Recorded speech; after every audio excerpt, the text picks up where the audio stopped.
Greetings and welcome to Lethal Space Program, Episode 08, Forever Fall. In the last video, Bill Kerman landed on the moon, twice. Unfortunately, he ran out of fuel and has become stranded in space on the return journey to Kerbin. A meeting was held back at the Kerbal Space Center to determine what was best to do in this situation.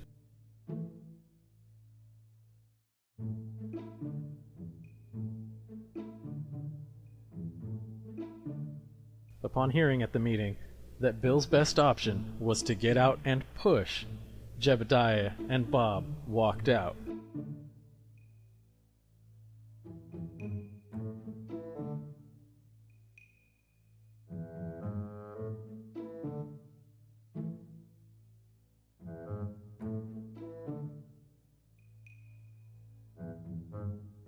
They ransacked the Research and Development Department for anything they could find to help, then headed over to the VAB to enact a desperate plan with a few choice engineers.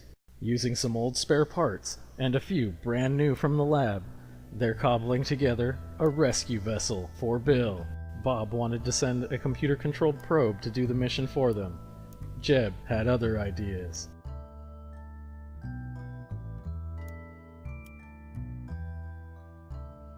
As I'm building this thing, you can see I'm changing my mind pretty often about how this ship is going to go. I've never built anything like this before, and I've never needed to build anything like this before in the game.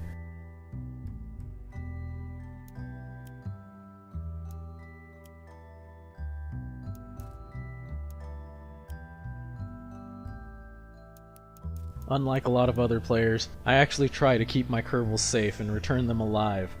So, this building of a rescue ship is brand new to me. I've never had anyone get stranded in space before.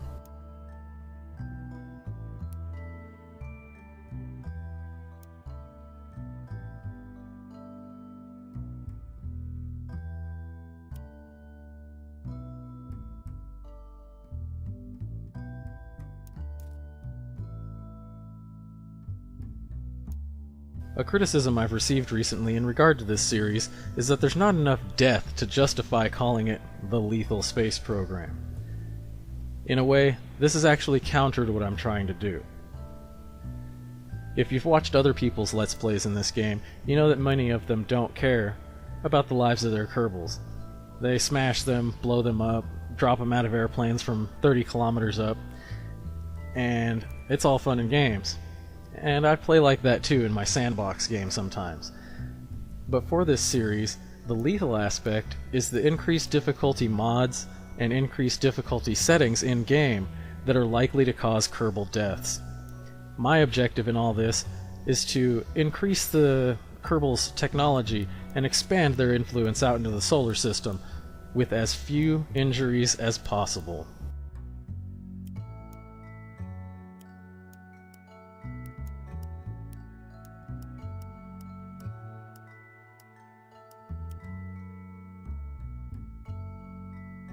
And so for this reason, it is actually quite troubling to me that there is a Kerbal trapped in space right now.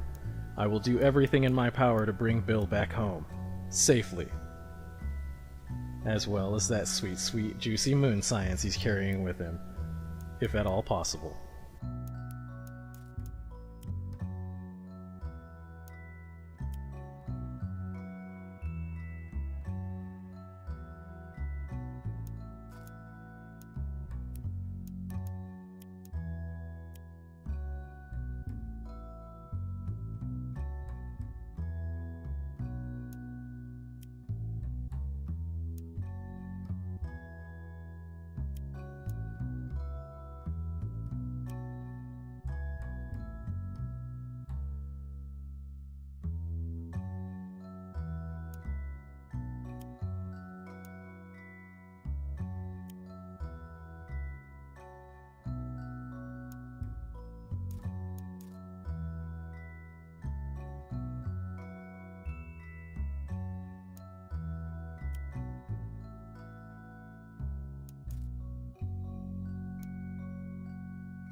Meanwhile, in space, Bill has received his orders to try the get out and push maneuver.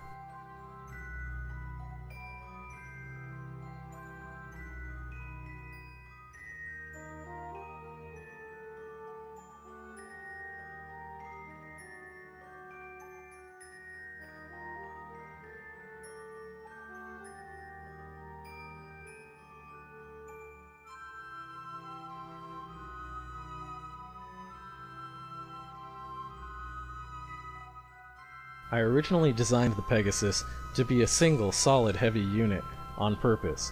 There is no separate and separatable return stage for Bill. This may have been a mistake in my thinking. The reason for this was the finance feature. I was hoping to get back as much of the ship as I could so that I could recoup some of the costs of the mission. As it turns out, that was my mistake. No amount of finance is worth a Kerbal's life.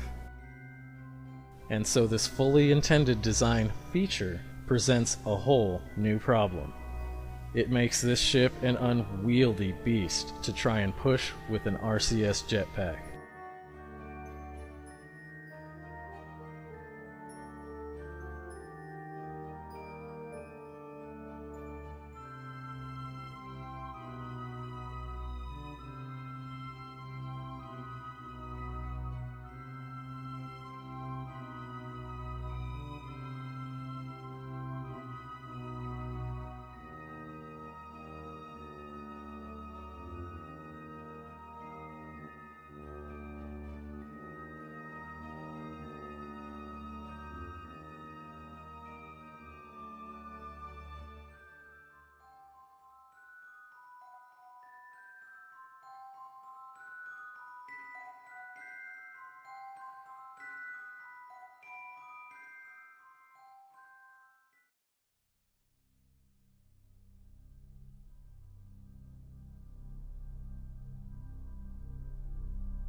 Despite the great mass of the Pegasus, and the pitifully weak thrust provided by the EVA pack, Bill is having a surprising effect on his orbital trajectory.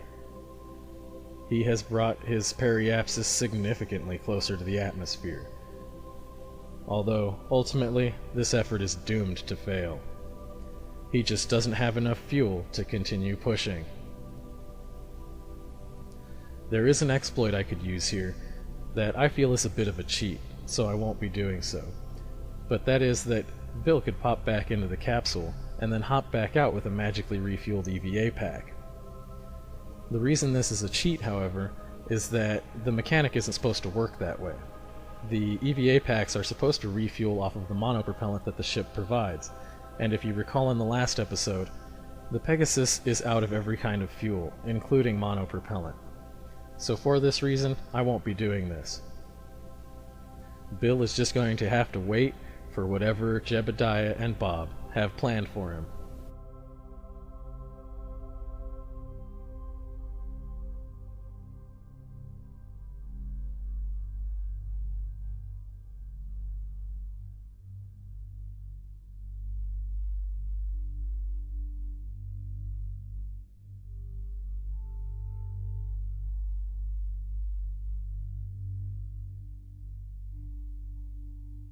Back in the vehicle assembly building, Jebediah and Bob are finalizing the design of their rescue rocket, the Dolphin Mark I.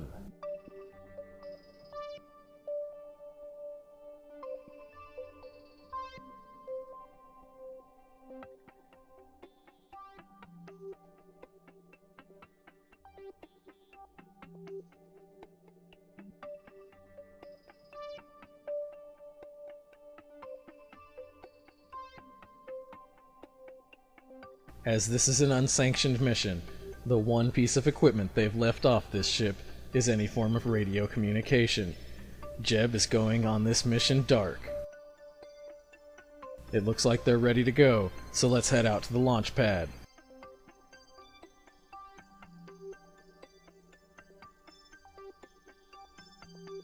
The Pegasus is our target, and it's locked in.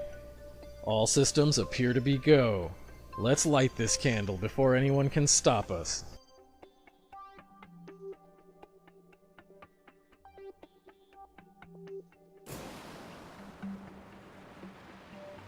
As Jebediah blasts into open skies, and Jean makes the call to Bill that this unauthorized rescue is on its way, it's time for a bit of real-world space news. As many of you may already know, especially Kerbal players, the public space agency NASA is currently planning a mission to capture an asteroid and bring it in closer to either lunar or Earth orbit for long-term study. Space companies are going a very different direction here. Now, the private company Planetary Resources, as this video is being released, are launching their Archive 3 space probe. It should be achieving orbit sometime around when I upload this video. Now, the purpose of this Archive 3 space probe is that it's an asteroid spotting space telescope. What does a private company need with an asteroid spotting space telescope, you might be asking yourself? Well, this is the first step in their 4-part plan to begin harvesting resources from asteroids. That's right, asteroid mining is really happening, and it's in its first stages. The company's first step in the plan is to launch the Archive 3 and its sister ship, which is due later this year.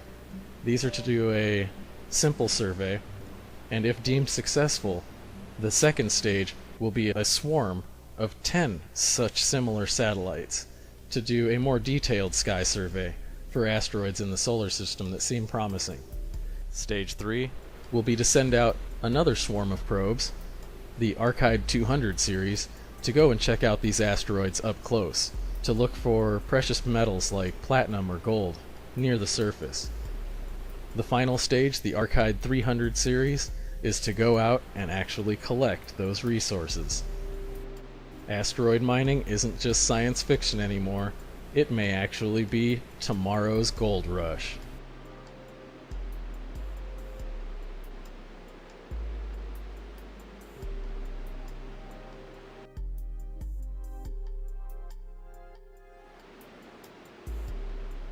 And now back to our game currently in progress. You may notice that I'm doing something here that I have not ever done in this series so far, and that is turning off the SAS system. SAS system, kind of redundant. Anyhow, I'm turning off the SAS system on ascent into space. The idea here is that you get a slight tilt going on, and then you turn off the SAS and allow gravity and the aerodynamic forces to do your gravity turn for you. I've had bad results with this in testing during my sandbox game, but I'm giving it a shot here because it's a skill I'd like to have under my belt.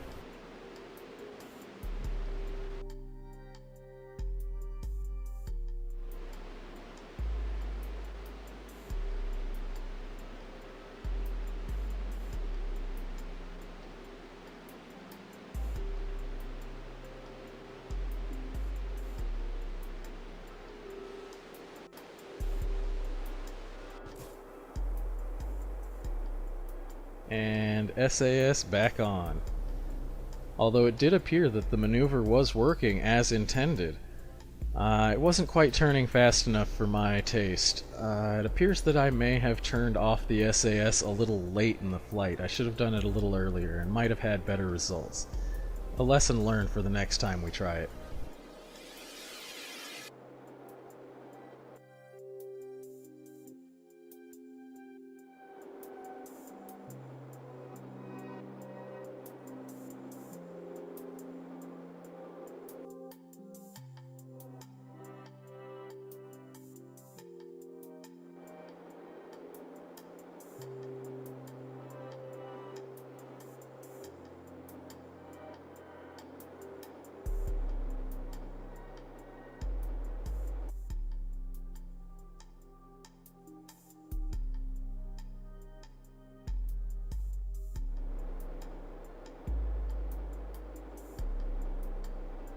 It would appear that even with the makeshift nature of the Dolphin Mark 1, Jebediah is going to space today.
With the last of the lift stage separated, the Dolphin is in its final configuration to achieve orbit and make rendezvous.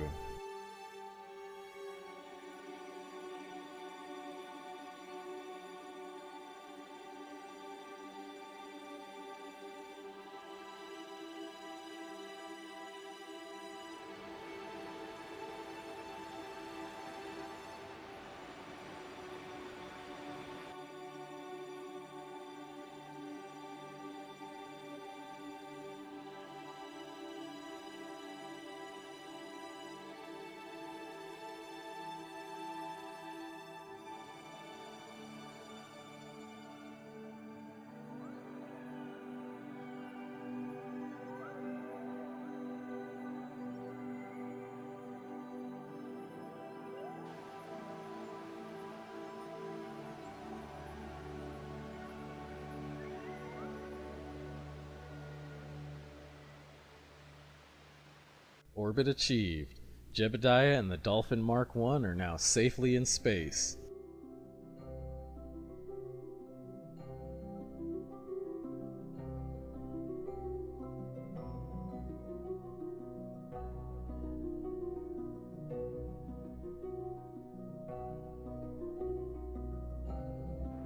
In retrospect, it may have been a good idea to pick up Rodley first with the Dolphin, as Bill is in such a high altitude that it's going to take him a full day to come down to his periapsis. Unfortunately for poor Rodley, the idea was that we might need the empty capsule for Bill in case refueling wasn't an option, so he's going to be stuck in space for at least one more day. Hang on there, Rodley, we are coming for you. Eventually.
And now to switch over to Bill to get the Pegasus in a north-facing direction for easier interface upon rendezvous.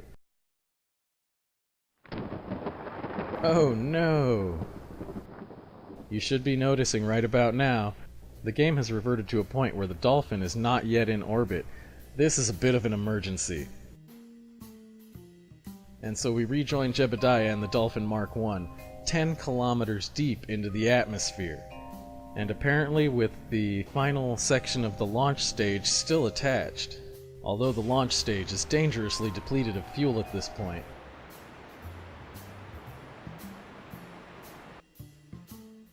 Does the Dolphin Mark I have what it takes to pull out of this sudden freefall? Will a glitch in reality doom Jebediah's mission to rescue Bill? Find out next time on Lethal Space Program: Desperate Measures. Thank you for watching Lethal Space Program's Forever Fall. I've been your host, AED Games. Please remember to rate, comment, and subscribe.